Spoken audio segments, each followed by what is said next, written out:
అందరికీ నమస్కారం అమ్మ. ఈరోజు మనం తెలుసుకుంటున్న అంశం ఏంటంటే FA3 2024-25 సంవత్సరానికి సంబంధించిన టోటల్ మోడల్ క్వశ్చన్ పేపర్ చూద్దామమ్మా. ఇది మోడల్ క్వశ్చన్ పేపర్ మాత్రమే. ఇది కొంతమంది ప్రముఖులు తయారు చేసిన సూచనల ప్రకారం మీకు అందజేస్తున్నాను.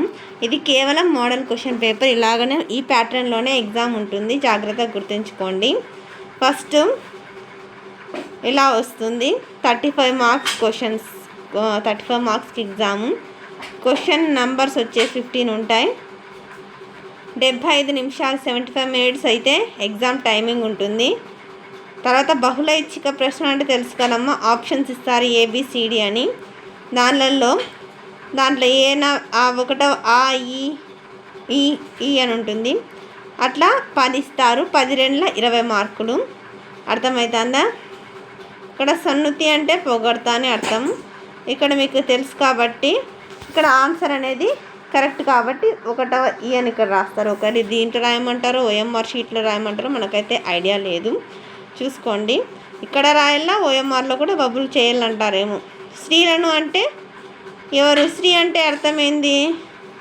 ఇంటి అని అర్థం. ఆన్సర్ ఈ. తర్వాత ఇక్కడ చూడండి, మహాత్ముల జీవన శైలి నన్ను ఆకర్షిస్తుంది, వారు బ్రతికే పద్ధతి నిరాడంబరంగా ఉంటుంది. ఈ వాక్యంలో సమానార్థక పదాలను వివరించండి. ఇక్కడ జీవన శైలి, బ్రతికే పద్ధతి, జీవన శైలి, బ్రతికే పద్ధతి. ఓకేనా? ఇక్కడ జీవన శైలి, బ్రతికే పద్ధతి ఏ దాంట్లో ఉందంటే ఆప్షన్ ఈలో ఉంది కాబట్టి ఆన్సర్ ఈ. అర్థమవుతుంది? ఈ విధంగా మనకుంటాయి. సద్గుణం అంటే వ్యతిరేక పదం. సద్గుణం అంటే వ్యతిరేకమైంది. ఇక్కడ సద్గుణానికి వ్యతిరేక పదం ఏంది? దుర్గుణం. ఓకేనా? ఆన్సర్ రెండవ. తర్వాత నెక్స్ట్ చూడండి, ఎదుటి వారికి మేలు చేసే కారం ఏంది? ఉపకారం. ఎదుటి వారికి మేలు చేసే కారం ఉపకారం. తర్వాత ఒకనొక అంటే విడదీస్తే ఒక ప్లస్ ఒక నొక. తర్వాత చూడండి, రెండు పదాల మధ్య సంధి జరిగినప్పుడు మొదటి పదం చివర ఉండే అచ్చు ఈ అయితే ఈ సంధి అవుతుంది. ఏమవుతుంది? ఇత్వ సంధి కదమ్మా. మొదటి పదంలో చివరి అక్షరం ఈ వచ్చి రెండో పదంలో మొదటి అక్షరం అచ్చు అయితే దాన్ని ఇత్వ సంధి అని అంటారు. అర్థమవుతుంది? మొదటి పదంలో చివరి అక్షరం ఈ అయితే ఇత్వ సంధి, ఊ అయితే ఉత్వ సంధి, ఆ అయితే అత్వ సంధి. తర్వాత ద్వంద్వ సమాసం. ద్వంద్వము అంటే ఏంది? రెండు అని అర్థం. అవునా కదమ్మా? ద్వంద్వ సమాసం అంటే రెండు. ఇప్పుడు అక్క చెల్లెళ్ళు, పాప పుణ్యములు. ఇక్కడ ఉదాహరణలో చూడండి జాగ్రత్తగా. ద్వంద్వ సమాసానికి ఉదాహరణ కానిది గుర్తించండి. ఇక్కడ కానిది అన్నాడు. ఇక్కడ అక్క చెల్లెళ్ళు, పాప పుణ్యాలు, ధర్మాధర్మములు, రెండు కళ్ళు, ఇది ఒక్కటి వేరుగుంది. ఇవన్నీ రెండు వచ్చినాయి. అక్క వేరే, చెల్లి వేరే కదా. ఇక్కడ పాపం ఒకటి, పుణ్యం రెండు. తర్వాత ధర్మం ఒకటి, అధర్మం రెండు. ఇవి రెండు వచ్చినాయి. వేరుండేది ఒకటవ. ఓకేనా? ద్వంద్వ సమాసం కానిది. తర్వాత 9వ క్వశ్చన్, జగన్ బండి మీద బడికి వెళ్ళాడు. ఈ వాక్యంలో నామవాచకాన్ని గుర్తించండి. ఇక్కడ నామవాచకం అంటే ఏంది? పేరుని తెలిపేదాన్ని ఏమంటారు? నామవాచకం అని అంటారు. జగన్ అనేది పేరు కాబట్టి ఆన్సర్ రెండవ. ఓకేనా? తర్వాత చూడండి 10వది, గురువు గారు పాఠం చెప్తున్నారు, గురువు గారు నవ్వుతున్నారు. ఈ రెండు వాక్యాలను కలిపిన ఏర్పడే సంక్లిష్ట వాక్యాన్ని గుర్తించండి. ఆప్షన్ చూసుకుందాం. గురువు గారు పాఠం చెప్పుకుంటూ నవ్వుతున్నారా? గురువు గారు పాఠం చెబుతూ నవ్వుతున్నారు. తర్వాత గురువు గారు పాఠం చెబుతూ నవ్వుతున్నారు కదా.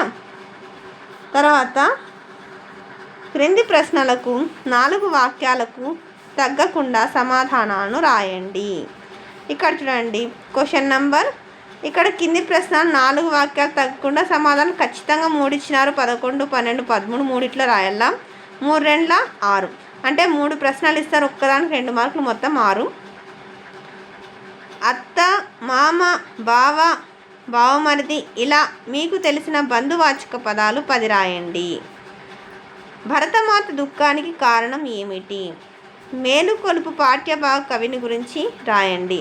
ఈ 3 రాయాల్సిందే. 3 రెండ్ల 6 మార్కులు. ఇవి మళ్ళీ చెప్తున్నానమ్మా, ఇది మోడల్ పేపర్, అర్థమవుతుందా? తర్వాత క్రింది ప్రశ్నలకు 8 వాక్యాలకు తగ్గకుండా సమాధానాలు రాయండి. ఇక్కడ 14వ క్వశ్చన్ ఇచ్చినాడు, అర్థమవుతుంది. 14వ క్వశ్చన్ కంపల్సరీ రాయాలా 4 మార్కులకి, అర్థమవుతుంది. ఒకటి రాయాలా 4 మార్కులు. సత్యం కుటుంబాన్ని చూసి రచయితకు మమకారం ఎందుకు కలిగింది? తర్వాత క్రింది ప్రశ్నకు 10 వాక్యాలకు తగ్గకుండా సమాధానం రాయండి. 5 × 1 = 5 మార్కులు అంటే 15వ క్వశ్చన్ నెంబర్కి 5 మార్కులు పెద్ద ప్రశ్న, 14 క్వశ్చన్ నెంబర్ 4 మార్కులు పెద్ద ప్రశ్న. స్వరాజ్య రథం ఎప్పటిదాకా సాగాలని కవి భావించాడు?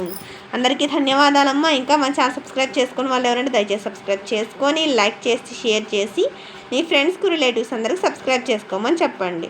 నా ఛానల్ సబ్స్క్రైబ్ చేసుకొని ప్రత్యక్షంగా పరోక్షంగా సపోర్ట్ చేసిన వాళ్ళందరికీ పేరు పేరున ప్రత్యేకమైన హృదయపూర్వక ధన్యవాదములు. అందరికీ ధన్యవాదాలు. దయచేసి వీడియోని మాత్రం స్కిప్ చేయదును. ధన్యవాదాలు.